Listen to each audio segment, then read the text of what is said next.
Assalomu alaykum, hurmatli bozor ishqibozlari. Mana bu yilgi chempionatimizdan ham xudo xolasa mana yakuniga yetib keldi, finalisiga. Yaqinda finalni bo'ylab bo'ladi. Bol final. Final. 72 bol final. Final o'sha finalni bo'ylab qoldi. Yaqinlashib qoldi. O'sha taqdirlash marosimiga tayyorlanamiz. Mana prizlar, chempionlarning prizlarini tayyorlab qo'ydik. Birinchi o'ringa mana elektroskuterlarimiz bor. 5 ta mana 5 ta VSV kategoriyaga 5 ta elektroskuter olganmiz. Ikkinchi o'ringa frizer olganmiz mana. Uchinchi o'ringa medal diplomlarimiz bor. Mana bu yil asobiy chempionat Yevroziya bo'lganidan keyin chempionlik qanaqa kamarlarni yasatganmiz. Chempionlik tasmalar mana bo'ribosarlarimizga O'zbek bo'ribosari jamiyatini logotiplari tushirilgan mana spetsialniy tasmalar qildi. Birinchi o'ringa chempionlarga. Keyin kubok medallar Hammasi birinchi o'ringa. Hammasi birinchi o'ringa. Bu yil chempionatimizda boshida Открытый ochiq O'zbekiston chempionati deb nomlagan edik. Открытый chempionat O'zbekistonda deb. O'zbekistondan birinchi turda O'zbekiston chempionati qildi. Ikkinchi turdan qo'shni davlatdan mehmonlar qatnashishdi. Shuning uchun shunaqa taklif bo'ldiki, chempionat Yevroaziyaga o'zgartirish bo'yicha, chunki Tojikistondan keldi, Qirg'izistondan keldi, Turkmanistondan keldi mehmonlar, Rossiyadan kuchlar qatnashdi, Kavkazdan qatnashdi kuchlar. O'shaning uchun chempionat Yevroaziya deb chempionatimizning nomini o'zgartirdi. Chempionatimizning boshida 120 dan oshiq yurtlar qatnashdi. Mana hozir oxiriga kelib 5 ta chempion aniqlanyapti. 5 ta VSV kategoriya bo'yicha 120 ta itdan 5 ta birinchi o'rin, 5 ta ikkinchi o'rin, 5 ta uchinchi o'rin. Bu chempionatimizning O'zbek bo'ribosari jamiyati bilan birgalikda mana litsenziyalari bor. O'zbek bo'ribosari jamiyatinigina O'zbek bo'ribosari jamiyati bilan birgalikda chempionatimizni tashkillashtirdi. Bu chempionatni tashkillashtirishdan maqsad O'zbek bo'ribosari zotini saqlash, zotdagi ilg'or vakillarni aniqlash. Sun'iy tanlov bilan. Sun'iy tanlov degani bu, misol uchun chempionatda qatnashayotgan kuchlarning hammasini ekspertlarimiz har bitta kuchni, mana qatnashayotgan kuchni ekspertlar har xil anaqalardan o'tkazib, gibridlar aralashmagan, toza o'zimizning bo'ribosarlar qatnashgan. Birinchi anaqasi sun'iy tanlovi shundan iborat. Keyingi tur o'sha test sinovlari. Test sinovlarda o'sha bo'ribosarlar bir-biriga qo'yiladi. O'sha anaqasi ishlov qobiliyati, boyovoy kачество deydi. O'sha hammasidan o'tgani mana finalga yetib keldi. Xudo xolasa mana 5 ta VSV kategoriyadan 5 ta chempionimiz aniqlanadi.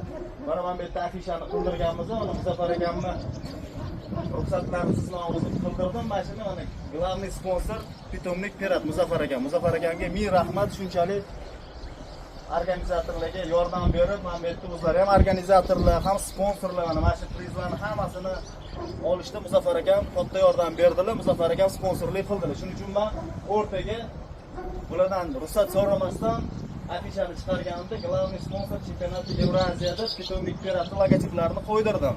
Endi urushmaysiz Muzaffar aka. Tayinlab qildirdik. Keyin mana bu yoqda chempionat Yevroziya 2024-2025 endi hamma kuchlar sig'madi. 120 dan oshiq kuch qatnashdi bu yil bizda.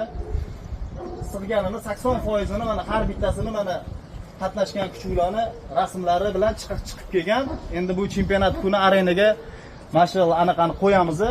Ko'rib olishadi o'zligingiz. Har bitta qatnashgan kuchini yozuvlari bilan egasi qaysi pitomlikdan qatnashgani har bittasini qilganmiz. Endi 80% sig'di, qolganini sig'dira olmadi. Hech kim tanlab qo'ymadi. Tanlab qo'yilgani yo'q, tag'in mobodo. Bu ta'minotda hech kim ko'ylak emas, kimga kuch qo'ygan bo'lsa, final kuni tanlash mana shu kompyuter shuni o'zi qilgan narsa. Kompyuterda qo'ydi, rasmlarni sig'maganini o'zi oldirib tashladi. O'shaning uchun bor, mana misol uchun bu yerda 80% rasmlar bor.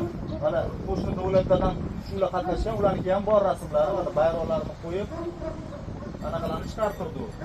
Xudo xolasa, yana ozgina vaqt qoldi, final taqdirlaymiz, uni taqdirlash marosimi asobiy bo'ladi. Xudo biladi. Chempion. Hozir bizda ikkita VSV kategoriya bo'yicha chempionimiz aniqlangan. 54 super lегкий vес bo'yicha, 54 kilo vazn bo'yicha chempion aniq bo'lgan. 66'da. И 66 da aniq bo'lgan chempionimiz. 60 kiloda, 72 kiloda и super tiyajda chempionimiz hali aniq bo'lmadi. Finalda xudo xolisa aniq bo'ladi. Yaqin kunlarda final bo'ladi. Hammasini o'pshi keyin taqdirlaymiz. Bitta qilib taqdirlab, mana shu sovg'alarni, o'sha chempionlarga atalgan sovg'alar, mana kubok, medal, tasmalarni, imam elektr skuterlarni hammasini egasiga topshiramiz. Televizorlik ikkinchi o'rin olganlarga ham o'zimizning maxsus sovg'alarimiz bor. Uchinchi o'ringa ham bor podarkalarimiz. Rahmatli Davron, Alloh rahmat qilsin. O'tmasdan oldin mana shu kubiklarni olib podarka qilib ketgan ekan, ukamizga Baxtiyorga berib ketgan ekan. Alloh rahmat qilsin, Alloh rozi bo'lsin. Insonni Allohim sabr o'ziga qilsin. Davron rahmatli, mana o'tib ketishdan oldin ham shularni tayyorlab Baxtiyorga Baxtiyorga Davron rahmatli olib qo'ygan ekan. Alloh rozi bo'lsin. tayyorlab ana qilib ketgan ekan. Chempionatimiz zo'r o'tadigan umidamiz. To'g'ri, halollik bilan birovni yutqizuv yutish uchun o'ynamadik. Zo'rligi uchun o'ynadik. Kimni kuchi zo'r bo'lsa, chempion bo'lsa omadini bersin. Kimga g'arazligimiz, marazligimiz yo'q. Zo'rini omadini bersin. Har doim zo'rlik uchun zo'rlar bolalarni olaylik, zo'rlar bolalarni boqaylik. Rahmat hammangizga, rozi bo'ling. Mana 54 kilo vaznda chempionimiz aniqlangan. Mana Pitomnik piratga qarashli simba mana chempionimiz shu yerda, mana hozir olib chiqishdi. Mana mashinamiz Shuni 54 kilo super vес bo'yicha chempion bo'ldi.